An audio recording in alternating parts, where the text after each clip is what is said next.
Bonjour à tous, bonjour à toutes, vous êtes sur la chaîne Cap 7e Art, c'est Xavier et aujourd'hui je suis là pour vous souhaiter déjà une bonne année 2025, une année riche en cinéma, une année riche en bons films et bien évidemment des déceptions, mais ça fait partie de l'année. S'il n'y avait que des bons films, on s'ennuierait. Donc on verra ce qui nous aura convaincus ou non cette année. Mais on commence avec le premier film de l'année. Il est signé Franck Dubosc et c'est un film qui s'intitule Un ours dans le Jura. Alors, est-ce que Franck Dubosc, en tant que réalisateur, est un bon réalisateur? J'ai envie de vous dire oui. Et il l'a déjà prouvé par le passé, puisqu'il était le réalisateur de deux comédies qui s'intitulent Tout le monde debout et puis Rumba la vie. Dans Tout le monde debout, il se jouait d'un personnage handicapé féminin, mais là où ça aurait pu être une comédie lambda, le personnage féminin avait toujours un tour d'avance sur le personnage masculin qui essayait de séduire cette jeune femme. Et donc c'est justement le fait qu'elle ait un coup d'avance sur lui qui faisait que son scénario était plus subtil, et en plus il nous a prouvé que réaliser était vraiment pour lui important et que la mise en scène était élégante. Comparé à beaucoup de films populaires à l'heure actuelle, je trouve que Franck Dubosc se démerde plutôt bien et apporte toujours quelque chose en plus. C'est-à-dire que là où la plupart du temps, les comédies populaires ne proposent rien en termes de mise en scène, ni en termes d'éclairage, de photographie, un petit charme en plus, le film de Franck Dubosc, lui, détonnait avec tout cela. On sentait qu'il avait beaucoup vu de films par le passé et qu'il avait beaucoup appris et qu'il avait envie d'apporter quelque chose en plus à sa comédie. Ça se ressent dans bien des plans et son scénario qui détonne faisait que c'était une comédie qu'on saisissait et qu'on mettait de côté parce qu'on la trouvait originale, fraîche et différente de ce qu'on peut avoir du plus gros lot qu'on a en France actuellement. Avec Rumba la vie, on avait un autre film qui était une comédie populaire, mais une comédie populaire où là on avait un père qui avait été absent pendant toute la vie de sa fille et qui essayait de la retrouver. Il allait essayer de la retrouver avec un concours de danse. Évidemment, le père qui est un loser ne peut pas gagner le concours, ce serait invraisemblable, ce serait peu plausible, ça pourrait mettre de côté une partie des spectateurs, donc il amène avec subtilité d'autres choses dans son scénario. Et encore une fois, là où on pourrait se dire, il y a du déjà vu, à chaque fois qu'il sent qu'une scène va aller vers cela, hop, il arrive à nous emmener ailleurs. Et il le fait très bien. Ces deux films ont tous les deux beaucoup d'élégance et ont tous les deux beaucoup de mise en scène. Donc ça faisait deux œuvres, deux comédies que je vous invite à revoir et à juger. Donc Tout le monde debout et Rumba la vie, c'était ces deux précédentes œuvres. Aujourd'hui, on est là pour juger Un ours dans le Jura. Il s'est amusé de ce titre parce que visiblement, il n'y a pas d'ours dans le Jura.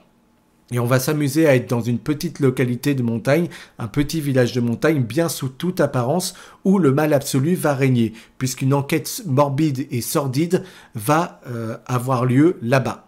Et les flics et tous les gens de cette localité ne sont pas prêts à en entendre parler et tombent des nues. Et c'est avec cela que va jouer Franck Dubosc. Alors il lorgne du côté des frères Cohen, il lorgne bien entendu du côté de Fargo, c'est ce qu'on peut voir le plus dans son œuvre, puisque Fargo saison 1 ou même le film, c'est des paysages enneigés avec une enquête sordide et morbide, on est là-dedans. Mais Franck Dubosc ne fait pas que copier la patte des frères Cohen, non, il ajoute une touche so Frenchy, et c'est ça qui fait pour moi toute la différence de son œuvre et qui fait que je m'y suis grandement intéressé. Je trouve, et j'étais prêt à l'attaquer s'il allait copier les frères Cohen, je trouve dès le début qu'il y a de la mise en scène et qu'il y a beaucoup d'intelligence dans ce qu'il fait.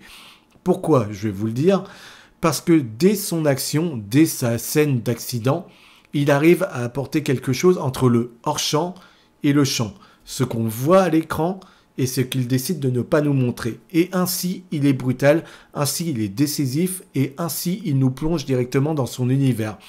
Et là, j'ai encore une fois vu un réalisateur. J'ai encore vu quelqu'un qui voulait se mouiller et qui voulait proposer autre chose et montrer qu'il n'était pas qu'un simple comédien d'absurde et d'humour pipi caca. Non, ce n'est pas que ça. Et ici, il le fait très bien et c'est dommage de le voir du coup jouer que des gens un peu bébêtes et dans des comédies un peu ringardes. Je pense à Loup-garou l'année dernière, c'était atroce à souhait. Mais c'est dommage quand on voit de quoi il est capable de rester dans ce registre-là, parce qu'ici, il nous propose réellement quelque chose d'intéressant. Et en plus, à ses côtés, il y a des pointures. On a Benoît Poelvoorde qui, en termes d'humour noir, n'a rien à redire, puisqu'il a déjà fait C'est arrivé près de chez vous. C'est arrivé de près de chez vous, c'était un bijou d'humour noir, et je vous invite à le redécouvrir. Et donc, en rôle de flic, qui n'est pas du tout prêt à ce genre d'enquête, il est parfait, et moi, c'est un de mes acteurs français préférés. J'adore sa gueule, j'adore son charisme, j'adore son phrasé, j'adore le poids qu'il a quand il est à la caméra. Et puis, il est aux côtés de Laure Calamy qui avait gagné un César avec Antoinette chez les Cévennes, et c'était un film très drôle, et Laure Calamy est un bijou de comédie. Il y a aussi une actrice qui s'appelle Joséphine Bonpoint, je crois. Je vous mets tout de suite une photo d'elle et je corrige si c'est pas réellement son nom. Mais en tout cas, elle aussi, je l'ai vue dans des comédies, et elle aussi, elle a un petit jeu avec le décalage, avec l'humour. Elle sait l'adapter. Et donc, on a une enquête morbide et sordide qui nous est montrée avec un humour so Frenchy et qui lui appartient. Ce qui va être très drôle, et je vous dis, il joue avec la localisation. On est dans un petit village de montagne où personne n'est préparé à cela. Et il va jouer avec ses personnages, avec un couple qui va être totalement désabusé, mais qui va avoir des réactions totalement inattendues, avec des flics qui ne vont ni être bons, ni être mauvais, qui vont être entre les deux, avec un prêtre qui va être très intéressant à suivre. Toutes ces situations-là amènent au gag, et dès l'accident, il nous prouve tout son talent. Dès l'accident, comment il amène ses personnages à la mort, c'est très drôle. C'est très drôle, mais ça va détonner, et ça va peut-être déplaire au public qui l'attend dans de grosses comédies habituelles. Parce que là, c'est plus gore que d'habitude, c'est plus morbide que d'habitude, et il y a un ton, il y a un décalage qui est amené, qui est voulu et qui est très plaisant. Il sait le faire, il le méprise de début à la fin. L'enquête est solide, l'enquête est sordide, les situations sont absurdes. Je pense notamment, si on voit tout le film et qu'on voit sa conclusion, elle est parfaite. Quand on voit la dernière scène de danse qui est amenée, où elle est amenée, comment elle est amenée, on dit, bon bah voilà, on amène du romantisme avec de l'absurde, toujours derrière, toujours là pour casser ce qu'on attend de lui. Et c'est ça qui est très drôle, c'est qu'il n'est jamais là où on l'attend quand il réalise. C'est ce qui fait qu'à chaque fois, c'est une bonne surprise. Et non, il ne copie pas les frères Cohen. Oui, il emprunte de leur univers, mais il arrive toujours à se l'accaparer et à en faire quelque chose d'intéressant. Donc moi je dis bravo, la photographie, l'univers, le scénario, la subtilité de tout ce qui était proposé, et les interprètes juste géniaux. Bon bah voilà, on passe un délicieux moment, et il va là où on ne l'attend pas. Et c'est peut-être ça qui me plaît le plus avec cette œuvre. Et commencer l'année avec une œuvre de comédie aussi sympathique et aussi intrigante, eh bien, je vous dis que ça annonce beaucoup, beaucoup de belles choses. Donc, je vais m'arrêter là-dessus. C'est tout ce que j'avais à vous dire sur ce film. Je vous laisse le découvrir parce qu'il faut aller en salle pour donner de l'argent à ce genre de projet. Il faut l'encourager. Il faut qu'il aille vers d'autres genres. Il faut qu'il nous propose d'autres choses. Moi, j'ai envie de voir ce qu'il est capable de faire par la suite. Mais encore une fois, c'est une belle, belle, belle surprise.